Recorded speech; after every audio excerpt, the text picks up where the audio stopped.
Once again, folks, welcome to the 67th Thresherman Show and Seniors Festival. In a few moments, we will be beginning our Story of Harvest demonstration. It's taking place in the backfield here in the northwest corner, so please find a spot in our bleachers, and we'll be beginning in a few minutes.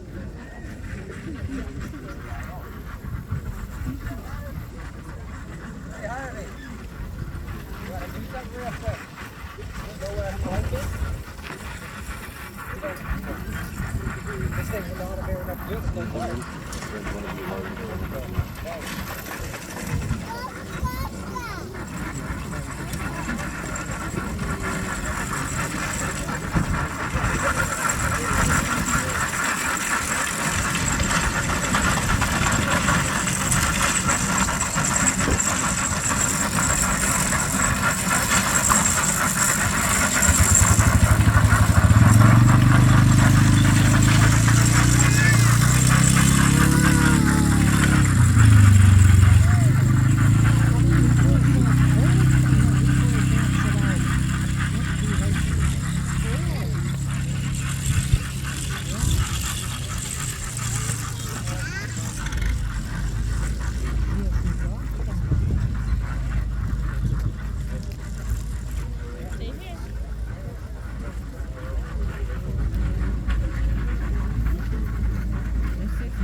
I'm pretending to be kept right.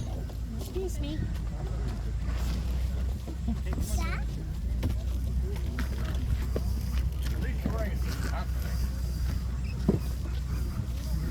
Thank you. I am. How come you didn't phone me?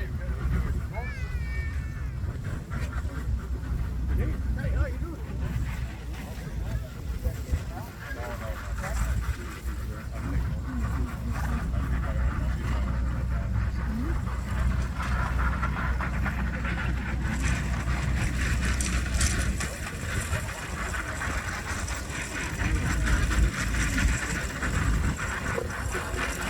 So good afternoon, ladies and gentlemen, and welcome to our Story of Harvest demonstration. We've got a couple of our strong workers here, Fred and Barney. They're getting a good start. I'm going to ask them just to finish off this round, and then we'll be on to their presentation in a little bit. We're really anxious and ready to work. In the spirit of reconciliation, we acknowledge that we meet here today on Treaty 4 territory and the traditional homeland of the Métis. We endeavor to build and foster constructive relationships with the Indigenous peoples we share this land with. We thank our Thresherman's Club volunteers as well as our guest presenters, and we acknowledge the work of all of the WDM Corporate Office and WDM Saskatoon for the development of today's commentary. We're just waiting for one piece to come back that we'll be using, but I think we can probably get started into the introduction. In the late 1800s, before Saskatchewan was a province, many settlers came from eastern Canada, the US, and Europe to start farms. In 1905, Saskatchewan became a province of Canada, and settlers continued to immigrate to own land and start farms. This would change the land of Saskatchewan forever. The Indigenous people who lived on that land were forced to move to reserves, and the land was sold to settlers for farming grain where there had been grasslands and forests. Today you are going to see how the farmers who settled in Saskatchewan harvested their fields of grain. We will be looking at the way these settlers farmed, but this is not the experience of all farmers. For a long time, Indigenous farmers had to follow a different set of rules set up by the government in the Indian Act that was first passed in 1876. Harvest was and is some of the most important work for farmers during the year. After spring seeding, they hope for good weather throughout the summer to help their crops grow. Common crops you'll see in our area today include wheat, barley, canola, oats, flax, lentil, and peas. Today, our crew in front of you will be harvesting. And in the earlier years, oats was an important crop because it was used to feed horses as well as people. There were many horses in Saskatchewan in the early days of farming. I think we can get started on our progression of cutting into the crop, and we're going to show you by how the grain plants are cut down.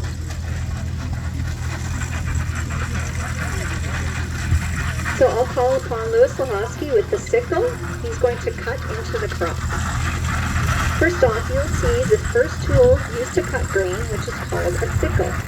The sickle is a very old method of cutting grain stalks. It is also a hard way. As you can see, the farmer holds a handful of grain stalks tightly in one hand and uses a sickle to cut the grain with the other. How would you like to have to do this for several hours every day? Would you be tired or have a sore back? Using a sickle was hard, slow work, and only a small area of grain could be cut by a farmer in a day. As you can see, a crop like this is challenging as it's not very tall, it didn't develop well, and I believe our sickle is not the sharpest one out there, so thank you, Louis, for being patient. Let's give him a hand.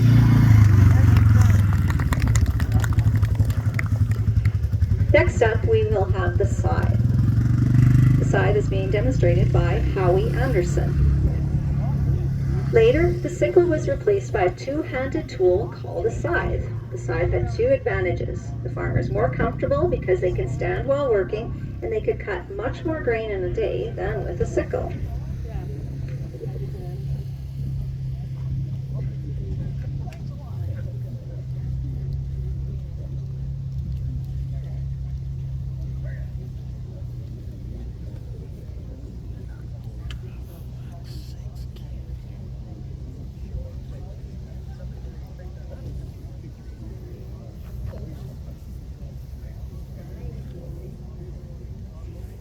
And similar to our sickle, our scythe is probably not the sharpest one out there, so thank you, Howie, for all your effort. I'm sure I'll hear about this later on. Thank you.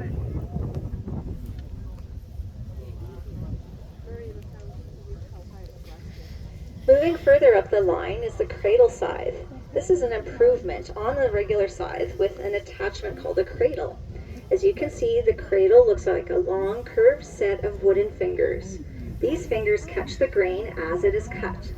After each stroke, the cradle catches the grain stalks in which the farmer can then lay down in a row. Now the farmers can use the cradle to line up the cut grain plants in rows across a field quickly. This will make the work of picking up the grain plants for binding easier. Cutting grain took place in all kinds of weather. It could be hot or it could be cold. The wind could be blowing or it could be calm. Only heavy rain would stop the work. How about a hand for Lutz Forster, who's doing our cradle scythe demonstration, and for all of our volunteers so far.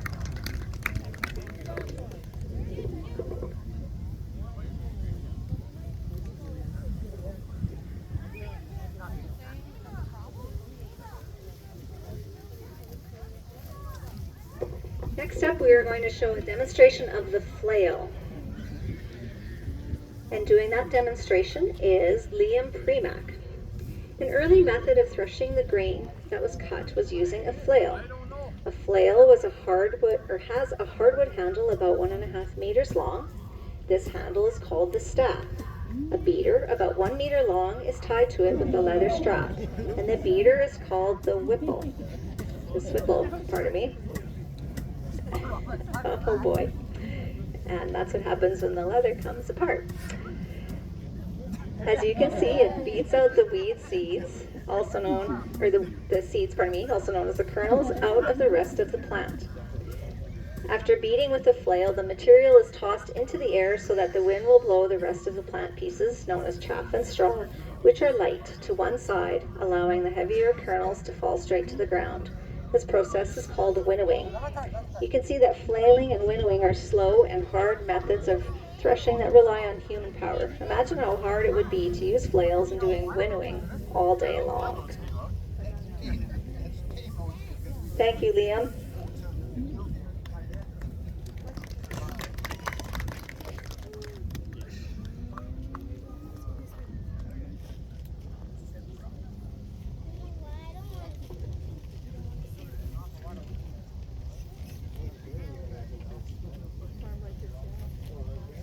Next up, we will have the fanning mill.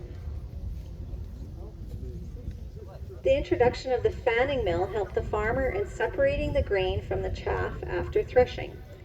It greatly increased the speed of the job of winnowing. The fanning mill consists of a series of wooden paddles approximately 18 to 24 inches long, which were attached to a rod geared to a crank.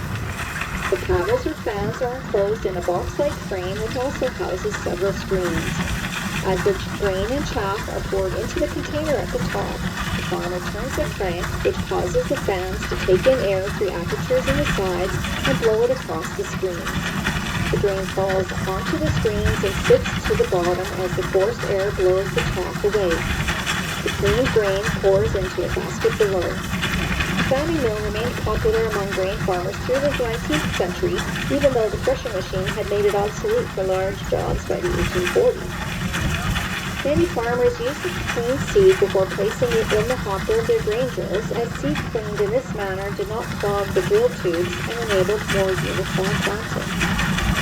Demonstrating our fanning mill today is Martin Willett.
No, just teasing you.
Give a hand to our folks that did the demonstrations here so far. We're going to move on to the next part, and that's binding, which we've seen a little bit already. Cutting grain with hand tools is slow and tiring work, so people invented machines to help do the work. To power their machines, instead of using their own power, they looked for another source, animals. The first machine to replace cutting grain by hand was called a reaper. This machine was pulled by horses as it cut and gathered the grain stalks. It can do the work of several people using scythes and cradles. After the grain is cut, it needs to be bundled together to make it easier to carry. These small bunches tied together are called sheaves. Many kinds of grain stalks can be bundled into sheaves. Wheat sheaves are a symbol of Saskatchewan and of the importance of agriculture to the province, as evidenced by Saskatchewan's coat of arms, which you'll see on Saskatchewan's flag. It has 3 golden wheat sheaves on it. In the late 1800s, a new farming machine was invented called a binder. Like the reaper, it cut the grain, however it also tied the grain into sheaves. The first binders were horse-drawn. Thanks to our team of Wayne Nodge and Lorna Lockhart and Bridget Dickey, as well as their horses Fred and Barney, we watched them demonstrate this for you. This move from human power to horsepower was a great step forward for farming. Horses were very important to Saskatchewan's farm economy, and in 1927 there were more than 1.1 million horses on Saskatchewan farms. 1/3 of all the farm horses in Canada were in Saskatchewan, but today we are using just 2 of them that we have lucky enough to have at our show. Like a reaper, a binder has a cutting bar which cuts the grain stalks. After they are cut, they fall into a canvas table which moves the grain to a part of the binder called the knotter. This knotter gathers grain stalks, wraps twine around them, and ties a knot to form a sheaf. From there, the sheaves come out onto a carrier, which is on the right-hand side of the binder. When the binder collects 3 or 4 bundles or sheaves, the operator on the binder uses a foot pedal to trip the carrier, dumping the sheaves in small rows along the field. With the development of gas-powered tractors, more and more farmers moved away from the use of horses to power their binder. Let's give a round of applause to Wayne and Fred and Barney as they demonstrate this method of binding.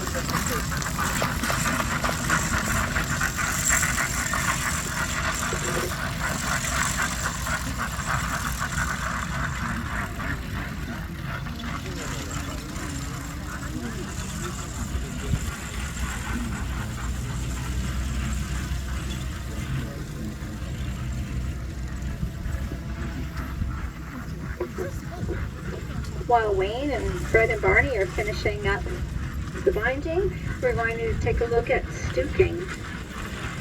So after the stalks are cut, they still have to dry or cure before the process of threshing can happen. This is done by stooking. In stooking, several sheaves are set up against one another so that the heads of the grain point up. This helps them dry in the sun and the wind. The stooks are always set up in tent-like rows, which makes picking them up after they have dried easier. There's a lot of bending involved in stooking, and you would have to be very tired if you did this work all day. On the farm, everyone, including children, would help to do this difficult but important job. So leading our stooking demonstration is Ryan Fadila. So there are 2 different ways to stook. The first way is called the Eastern style because it was common in Eastern Canada, where fields are often surrounded by trees which block the wind from drying out the sheaves. To make an Eastern style stook, 6 sheaves are set up in a line so the wind passes through the middle tunnel for faster drying. A 7th sheaf would be put on top of the stook to keep the rain out and to keep the birds from eating the grain. The second way of stooking is known as the Western style because it was common here in Western Canada. Because it can get really windy here, the stooks need to be extra strong so they won't blow over. The Western style uses 8 sheaves to form a stook. The first 4 sheaves are set up to make a tent, and the other 4 sheaves are then placed along the corners to brace the stook. This keeps the stook standing when the wind blows. The sheaves of grain ripen better when they are standing upright in these stooks. Stooking was important work, so it did not stop unless it rained really hard. Whether it was windy, hot, cold, even just raining lightly, stooking could not wait and had to go on.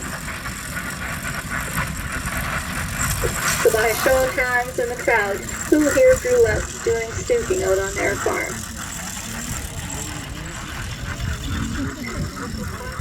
Nobody.